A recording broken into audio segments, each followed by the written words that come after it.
So, the third verse. You of fine features, you have gained this opportune and leisured human form. If you follow me, who speaks to help others, listen well, I have something to say. So, Jay Rinpoche is saying, I mean, it's interesting, you of fine features. So is the person who requested the text, it kind of sounds like he almost prides himself on his good looks. Yeah. So Jay Rinpoche is playing along with it. You've gained this opportune and leisured human form. Yeah. But if you follow me who speaks to help others, listen well, I have something to say. Kind of like, I don't know, this is how I'm reading it, If I said this to somebody, it would be like, okay, you think you're really good looking. Yeah, you have this precious human life, but, what are you following and who are you following and what are you doing? Yeah, and I have something to say that might be valuable, so maybe kind of unhook yourself from the mirror, or unhook yourself from the image of, yourself as being very attractive, as being in control, as being on top of it all. Yeah, does that verse kind of imply something? This is just my reading. I'm not saying that's what Jerry Rinpoche is saying. Yeah, you have fine features. You have gained this opportune and leisured form. True, okay. But why did he call him you of fine features? Then when he says, if you follow me who speaks to help others, listen well, I have something to say. You would think that if he had already requested Jay Rinpoche to write this, that he would know that Jay Rinpoche speaks to help others, But I kind of have a sense maybe this guy has a little bit of pride that needs flattening somewhere. Yeah, my projection. Maybe I have pride that needs flattening. But, but I think most of us have pride that needs flattening, actually, before we listen to the teachings. Because, it's often our pride that makes us stand separate from the teachings with this kind of critical mind. Like, well, I just don't believe that. What idiot would believe that?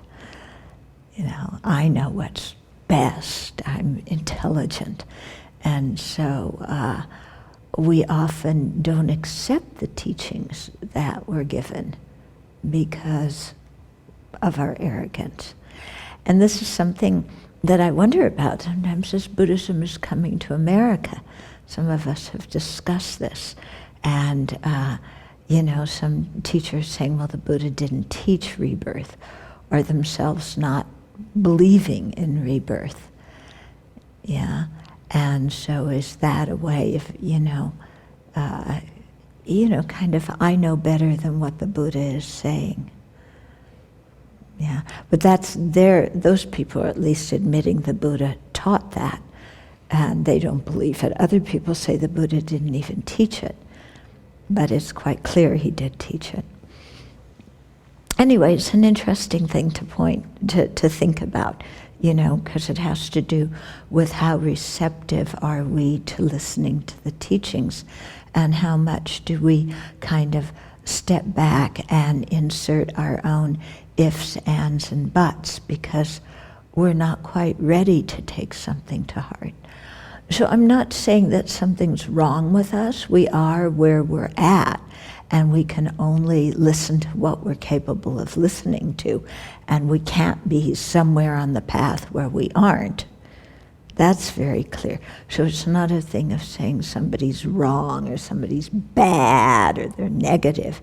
It's just a thing for us to look inside and to ask ourselves sometimes, how receptive am I to the teachings, and how much do the teachings actually hit at sensitive points points that are sensitive in me and my psychological makeup that make me kind of go like this. Yeah? Because there's lots of teachings that do. I mean, the teachings have to. Otherwise, they're not going to shake us up. If we come out of a Dharma teaching feeling light, love, and bliss and everything's perfect, then nothing in our completely deluded mind changed. Did it? You know, when we come out of a Dharma teaching saying, what were they saying? And what in the world does that mean? And how does it apply to me? Then that teaching's having some kind of effect. So it's interesting, you know, sometimes to ask ourselves what we're looking for from the teachings. You know, are we looking to hear teachings so that we feel good afterwards? Well, if that's our motivation for listening to teachings, you know, you're not going to feel good when I teach you about precious human life and how fortunate we are not to be born as hell beings, animals, and hungry ghosts, because you're going to go, but I don't believe in those. And I don't want to even think of being one. And then you won't be happy with the next verse that talks about death either. You know, I don't want to hear about death.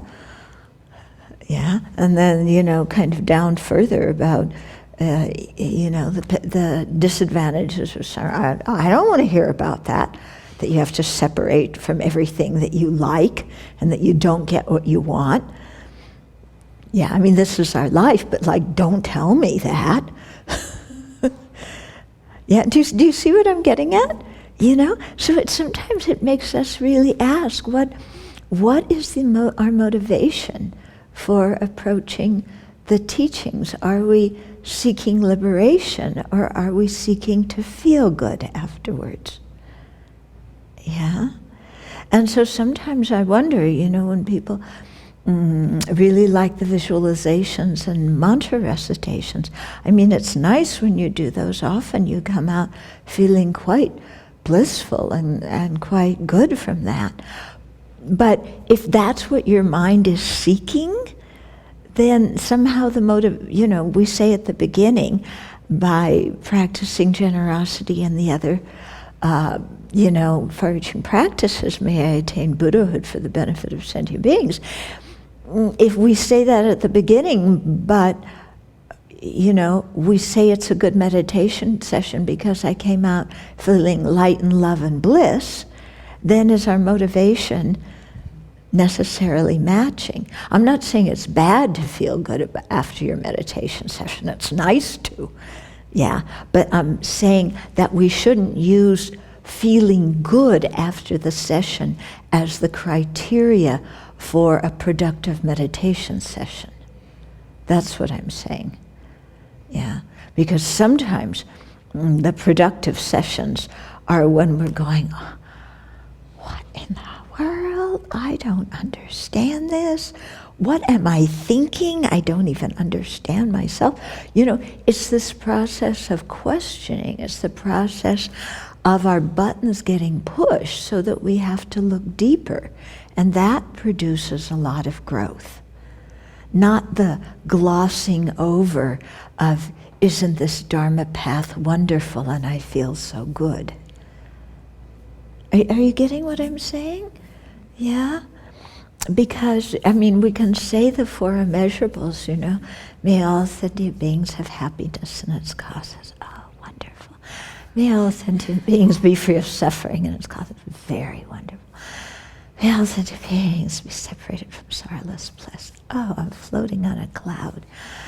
May all sentient beings abide in equanimity, free of bias, attachment, and anger. Wonderful. That's an ideal world. That's what I want. And if you just stay there, you feel good. Yeah? But then when you come out of your meditation and somebody left their dirty dish in the sink, you know? I mean, why? Who do they think they are? Leaving their dirty dish in the sink for me to clean up. This is totally unacceptable. You know? I have to tell them for their own benefit. I mean, because they're just misbehaving. And so all of our feel-good for immeasurables are out the window at that point. And we're not even relating, our anger. And that's what it is, isn't it? Anger. Yeah. I have to do somebody else's dish. What do they think I am? Their slave. It's anger. But, not being able to admit their anger, not being able to see their own, absence of equanimity, let alone love, compassion, and joy. And so the practice, the feel-good aspect, and the reality of the mind are like this far apart, yeah? And we don't grow that way, yeah? We don't grow. We have to, see how our mind is really operating, And then we grow. Then we start to cultivate a different way of looking at things. So if this person were really practicing, then when they see themselves getting mad at the person who left their dirty dish in the sink, who of course wants to harm them by making them waste their time washing somebody else's dish. Because clearly this person was not absent-minded. Clearly they wanted to harm me in particular. Not anybody else, but me, And so if this person were practicing, then when this comes up, instead of, bringing it to a community meeting of, they would say, oh, I'm angry. Why am I angry? What am I thinking? Oh, I have this whole story I'm telling myself. That people are deliberately wanting to harm me. Yeah? That they're looking down on me. That they expect me to be their slave. And I have a little bit of pride because I think I'm too good for other people to be like that. And my, love does not stretch that far to wash somebody else's dish. Unless, of course, they make 3 prostrations and say thank you afterwards. Then I might consider it. So, we would be able to look at our own mind and say, oh boy, look what's going on. And then correct the attitude. And remember, oh no, I'm practicing the bodhisattva path. I am the servant of others. This is somebody else who has been kind to me in so many previous lives, And what's so bad about washing a dish? It takes all of 30 seconds, whereas this story that I'm making up about it is taking up an hour of my time. Yeah. You see what I mean? This is real practice, is dealing with those things when they come up and transforming the mind and seeing where we're at. Okay? That's real practice. At least that's what my teachers taught.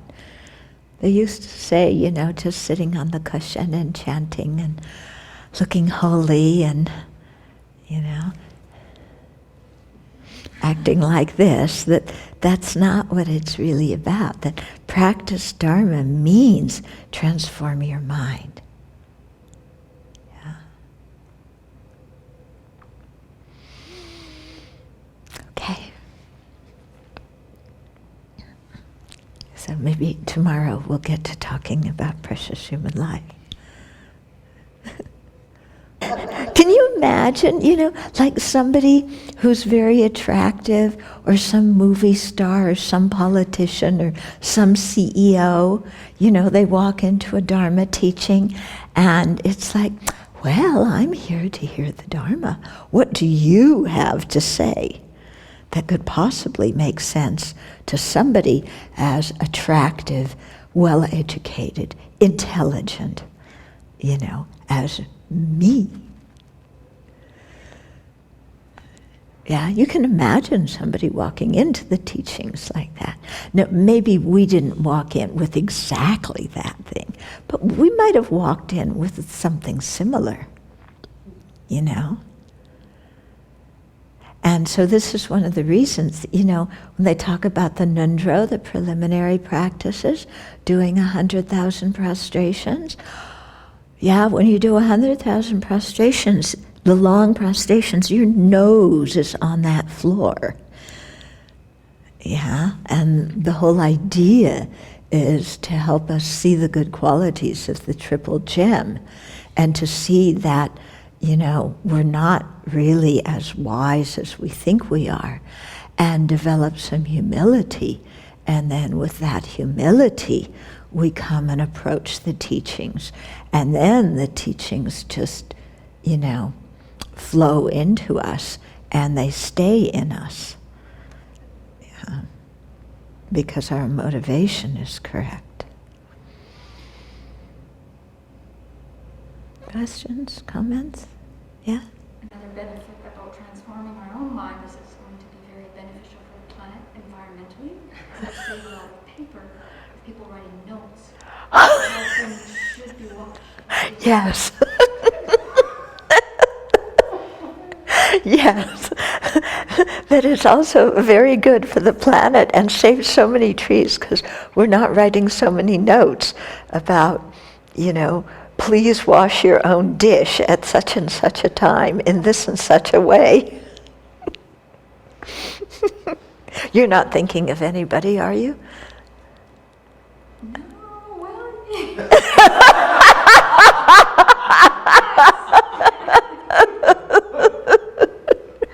Yeah?